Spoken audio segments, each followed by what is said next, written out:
Terus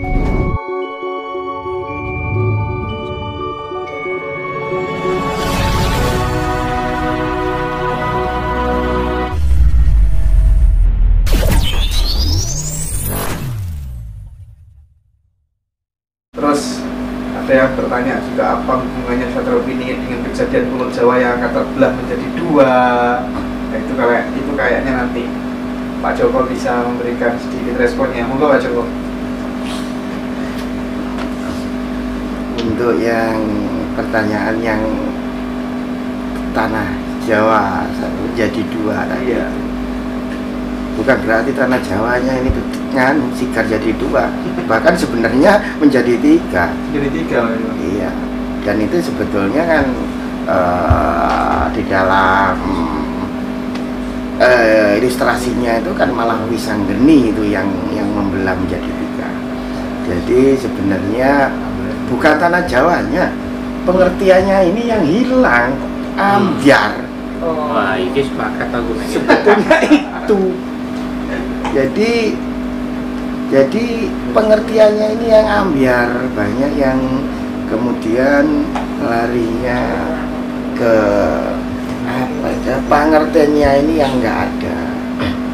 Jadi memang sebenarnya spiritual itu tidak ada golongan, tidak ada kelompok. Yeah. Jadi memang spiritual itu ruh. Emang ruh itu golongan ABCD. Yang ada kan benar dan ketidakbenaran, Itu loh. negatif dan positif gitu. Di mana kita mengelompokkan, mengkotak-kotakkan, justru itu bahasa kita mungkin membunuh karakternya ruh tadi itu, sehingga membatasi kerjanya untuk bisa leluasa di dalam diri kita. Jadi spiritual itu memang tidak ada kelompok-kelompok golongan yang Universal, ada, ya? universal.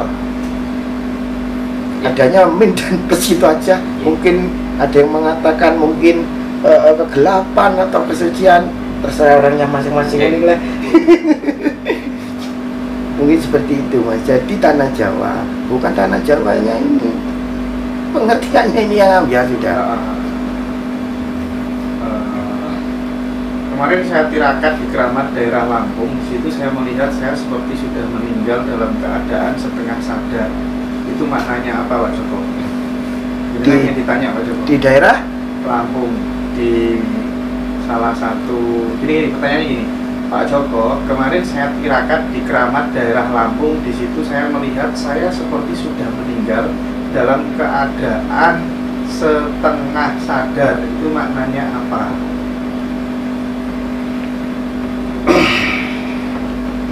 Mohon maaf, mungkin ini sekedar apa ya, opini saya. Mohon maaf kalau salah. Kalau bisa jenengan pada saat tirakat itu tadi di makam keramat itu, kalau bisa dengan kesadaran penuh. Dimana seseorang kalau dia tidak dengan kesadaran penuh, maka tidak ada titik, maka akan koma. Orang setengah sadar itu kan koma terus, tidak ada habisnya terus, harusnya akan titik. Berarti apa? Sebetulnya mohon maaf kalau jenengan bisa memahami sihiran dan pengwaton seperti sering sudah saya bicarakan, laku torekot, makrifat, hakikat, manjing rasani. Jadi pahami al-haq.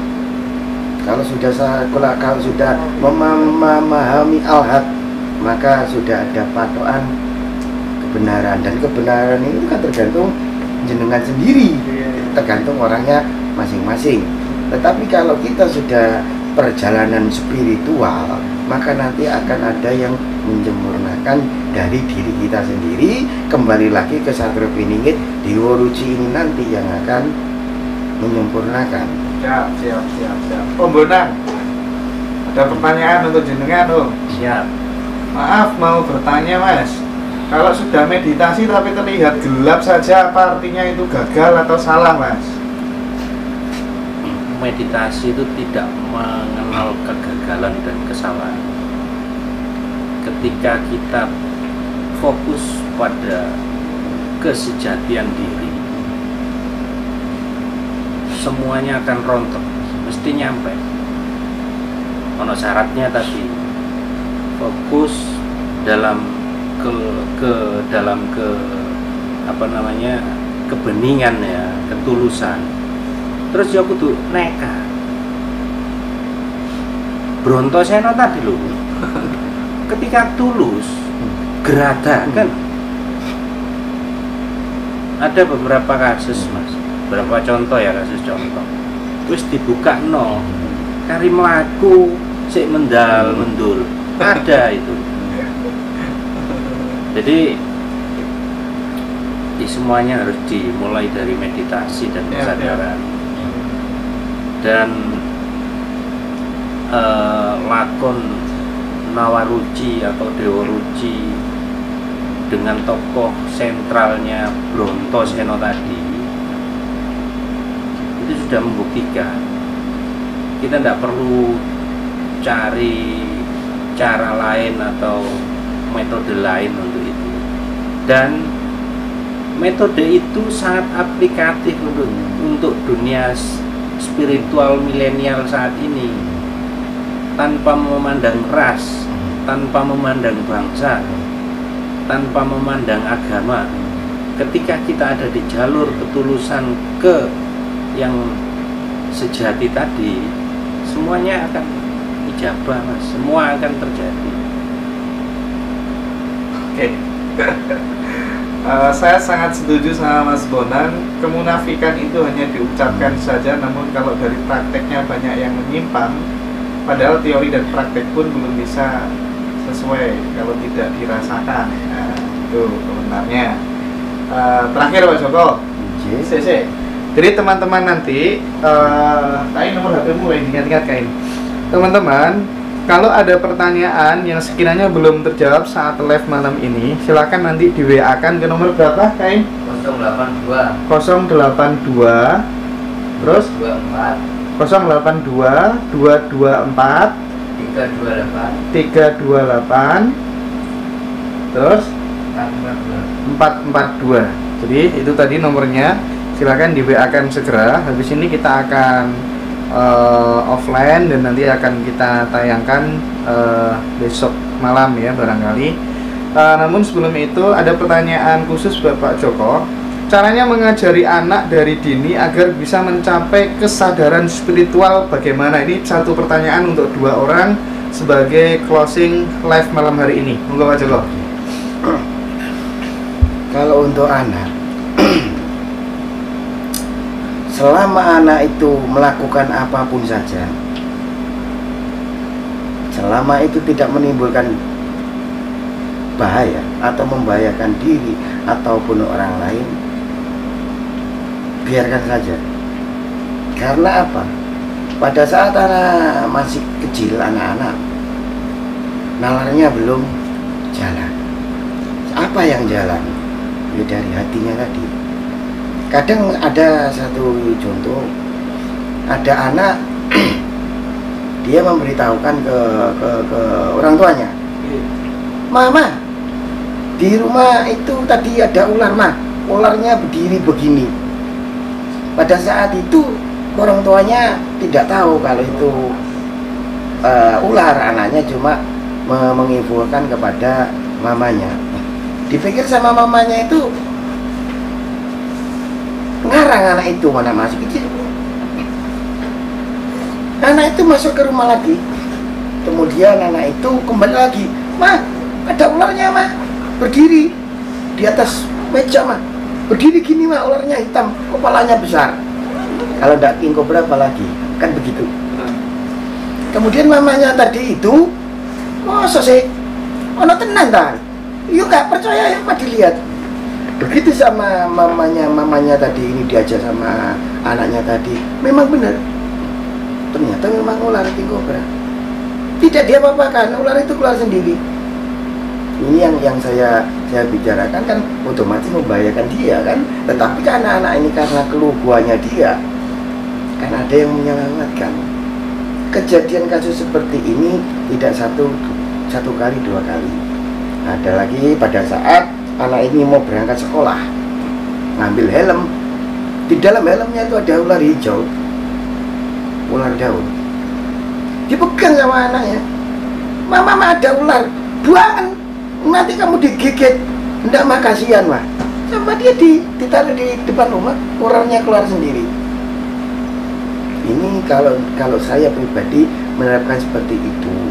Karena apa? Pada saat dia melakukan seperti itu, pasti ada yang menuntun. Salah satunya Dewa Ruci tadi itu. Gitu ya Pak ya? J.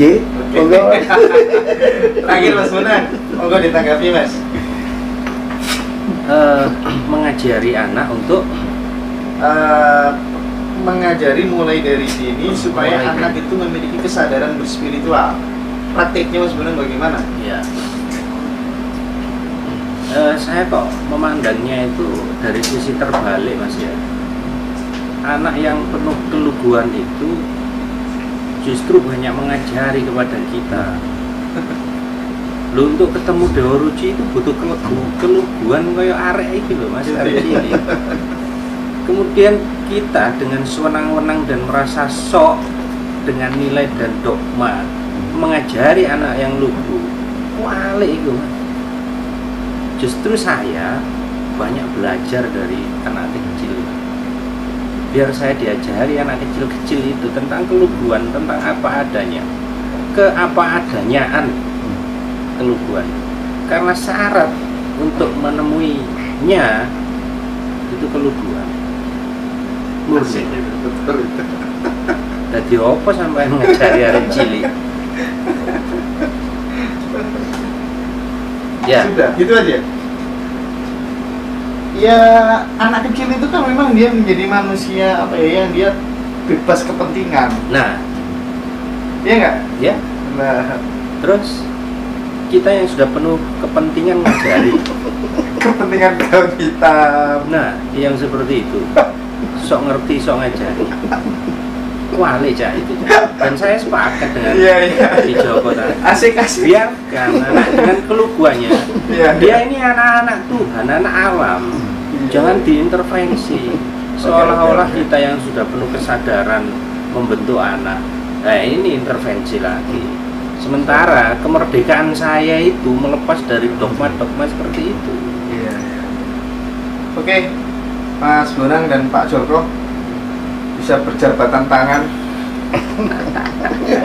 Terima kasih banyak kesempatannya, mudah-mudahan bermanfaat untuk teman-teman. Saya sebelum mengakhiri, saya selalu mengingatkan Mas Hendra, kewajiban Mas Hendra besar kepada Nusantara ini. Idealisme Mas Hendra dipertaruhkan di sini. Kami hanya Iya, Mas. Siap.